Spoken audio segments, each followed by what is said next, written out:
ఆంధ్రప్రదేశ్ రాష్ట్రంలో కూటమి ప్రభుత్వం అత్యంత అద్భుతంగా అందరి మన్ననలు పొందేలాగా బ్రహ్మాండంగా ముందుకెళ్తుందన్న విషయంలో ఎటువంటి అతిశయోక్తి లేదు. ఏ వర్గానికి ఏ ప్రాంతానికి తక్కువ కాకుండా అందరినీ అన్ని రకాలుగా అభివృద్ధి చేసే పదంలో కూటమి ప్రభుత్వం ముందుకెళ్తుందన్న సంగతి ప్రజలందరికీ తెలిసిందే. మరి ఇంత బ్రహ్మాండంగా ఈ 2 సంవత్సరాల్లో కూటమి ప్రభుత్వం ముందుకెళ్తా ఉంటే కొంతమంది పేటీఎం బౌబౌలు ఇష్టం వచ్చినట్టు మాట్లాడుతూ ఉన్నారు. అంటే వాళ్ళు మాట్లాడింది ఏమనుకుంటున్నారు, వాళ్ళ బిహేవియర్ ఏంటి, వాళ్ళు ఏం కోరుకుంటున్నారు, అది వాళ్ళు చెప్పాల్సిన అవసరం ఉంది. ఏ రోజైనా సరే పారదర్శకంగా ప్రజల సమస్యల మీద మాట్లాడితే, పారదర్శకంగా ప్రజల సమస్యల మీద ఎటువంటి పోరాటానికి ముందుకొచ్చినా, ఎటువంటి ప్రశ్న అడిగినా ప్రభుత్వం తరపున అన్ని రకాలుగా సమాధానం చెప్పడానికి మేము ఎల్లవేళలా సిద్ధంగా ఉంటాం. అది మీ అందరికీ కూడా తెలిసిందే. మరి అటువంటిది ఇప్పుడు కొత్తగా ఈ పేటీఎం డాగ్స్, ముఖ్యంగా విజయవాడలో ఉన్న పేటీఎం డాగ్స్ 3 కుక్కలు, అందులో ఒకళ్ళు మిస్టర్ పల్లి శ్రీనివాస్. మాడిపోయిన పల్లి, వేయించిన పల్లి కనుక మాడిపోతే ఎక్కువ కాగితే ఎలా ఉంటుందో అలా మాడిపోయిన వాడిపోయిన పల్లి. అతని సీటు అతనికి లేక నువ్వు మంత్రి పదవికి పనికిరావని 2 సంవత్సరాల ముందు వాళ్ళ గవర్నమెంట్లోనే తీసేసి, అసలు నువ్వు ఎక్కడైతే ప్రాతినిధ్యం వహిస్తావో నీ సొంతోళ్ళు కూడా నిన్ను చేదరించుకున్నారు కాబట్టి నువ్వు అక్కడ కూడా పనికిరావని చెప్పి తీసుకొని వెళ్ళి నిన్ను ఎక్కడో వేరే నియోజకవర్గానికి ఇచ్చి నిన్ను పెట్టారంటే నీ స్థాయి ఏ విధంగా ఉంది, నీ సామర్థ్యం ఏంటో తెలుసుకో. మీ నాయకుడు వాళ్ళ ఇంట్లో జరిగే కార్యక్రమాలకి పక్కన ఒక కుక్క పిల్లలాగా నిన్ను కింద కూర్చోబెట్టాడంటే నీ స్థాయి ఏంటో నువ్వు తెలుసుకొని మాట్లాడాలా. ఈరోజు నోటికి ఇష్టం వచ్చినట్టు నువ్వు మాట్లాడుతూ ఉంటే చూస్తూ ఊడ్చుకోవడానికి ఏ తెలుగుదేశం పార్టీ కుటుంబ సభ్యుడు సిద్ధంగా లేవు. ఏదేదో మాట్లాడతాడు, గుళ్ళు గురించి మాట్లాడతాడు, గోపురాల గురించి మాట్లాడతాడు. చివరికి తలతిక్కల మనిషి ఏం మాట్లాడతాడంటే పెట్రోల్ డీజిల్ గురించి కూడా మాట్లాడే సినిమా ఇతనికి వచ్చిందంటే ఏం చెప్పాలా.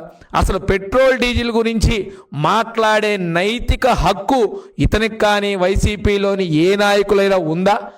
ఏంటి అసలు ఈ పెట్రోల్ డీజిల్ వ్యవస్థ మీకు తెలీదా?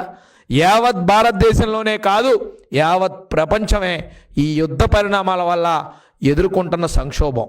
ఈ సంక్షోభాన్ని అత్యధిక సమర్థవంతంగా కూటమి ప్రభుత్వం దేశంలో చాలా సమర్థవంతంగా ప్రజల మీద ఎటువంటి భారము పడకుండా, ఈవెన్ గుండు సూదంత నొప్పి కూడా తెలియకుండా కూటమి ప్రభుత్వం ముందుకు తీసుకెళ్తా ఉంది.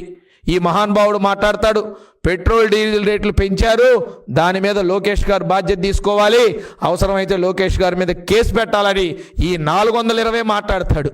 నేను ఒకటే అడుగుతా ఉన్నా, అసలు పెట్రోల్ డీజిల్ మీద మీకు అసలు అవగాహన ఉందా? 2019లో మీ ప్రభుత్వం ఏర్పడినప్పుడు పెట్రోల్ డీజిల్ రేట్ ఎంతో తెలుసా? 76 రూపాయలు పెట్రోల్ అయితే 68 రూపాయలు డీజిల్. అక్కడి నుంచి సంవత్సర కాలంలో మీరు పెంచిన రేట్లు ఎంతో తెలుసా? 107 రూపాయలు పెట్రోల్ చేస్తే 99 రూపాయలకి డీజిల్ని తీసుకెళ్లారు. అంటే ఏకంగా మీ ప్రభుత్వంలో 41 రూపాయలు పెట్రోల్ మీద, 31 రూపాయలు డీజిల్ మీద పెంచిన ఘనత మీది. ప్రజలందరూ ఇక్కడ సరి చేసుకోవాలి. కేంద్ర ప్రభుత్వం పెంచితే పెంచిన డబ్బులు కాదు ఇవి.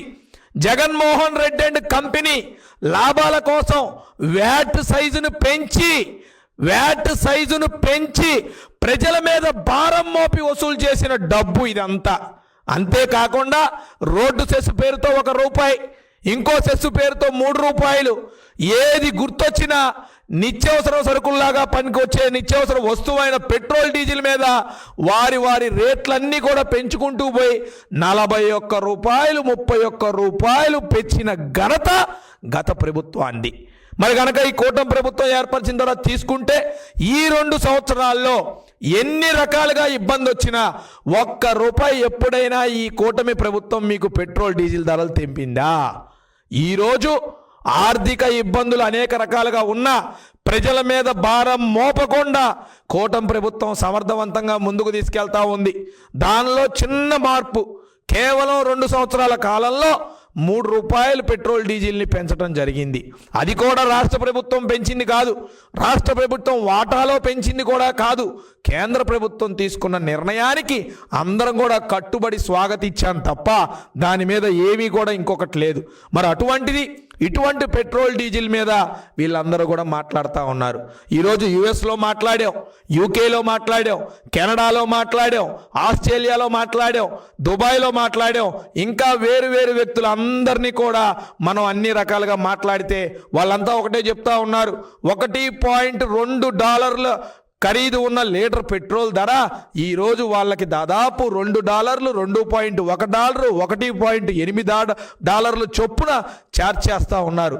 అంటే ఈరోజు అక్కడ జరుగుతున్న యుద్ధ పరిణామాల వల్ల ఒక్క భారతదేశంలో, ఒక్క ఆంధ్రప్రదేశ్లో పెరిగింది కాదు, యావత్ రాష్ట్రంలో పెంచిన, యావత్ రాష్ట్రమే కాకుండా యావత్ భూగోళంలో జరుగుతున్న సంక్షోభంలో భాగంగా ఇది జరుగుతున్న, కృత్రిమంగా జరుగుతున్న వాస్తవమే తప్ప ఇది తొందరలో సర్దుబాటు అవుతుంది. కూటమి ప్రభుత్వం దీనికి తగ్గ చర్యలు కూడా తీసుకుంటా ఉంటాం. ఏమంటాడు మా వాడు? వాగేస్తున్నాడు, తెగ మాట్లాడుతూ ఉన్నాడు. అసలు ఆయన వెనక పట్టుమని 30 మంది లేరు. మేము ప్రజా పోరాటాలు, మేము ప్రతిపక్షంలో ఉన్నప్పుడు ప్రజా పోరాటాలు చేసిన సంఖ్యంతో అంత సంఖ్య కూడా అతని వెనక జనం లేరు. మా మీద వాళ్ళు పెట్టించిన కేసులు సంఖ్యంతో అంతమంది కూడా ఆయన వెనక ఈరోజు నిలబడటం లేదు. అయినా సరే హడావిడి చేస్తూ లోకేష్ గారి గురించి మాట్లాడుతున్నాడంటే ఇంక ఇతన్ని ఏం చేయాలి? ఇతని అవినీతి ఎంత ఉంది, ఇతని చిట్టా ఎంత ఉంది, ఇతన్ని పట్టించుకోవట్లేదు అనుకున్నాడో ఏమనుకున్నాడో కానీ ఇష్టం వచ్చినట్టు మాట్లాడుతూ ఉన్నాడు. అతని అవినీతి కనుక విజయవాడలో కనుక లెక్కేస్తే మొగుడు పిల్లల గొడవల దగ్గర నుంచి, అన్నదమ్ముల గొడవల దగ్గర నుంచి ప్రతి ఆస్తి తగాదాలో తలకాయ దూర్చి డబ్బులు వసూలు చేసిన ఘనత ఎవరైనా ఉన్నాడంటే ఆ మాడిపోయిన పల్లి పకోడీ తప్ప ఇంకొకడు కాదు అన్న సంగతి నేను ఈ మీడియా ముఖంగా మళ్ళీ ఒకసారి గట్టిగా చెప్తా ఉన్నా.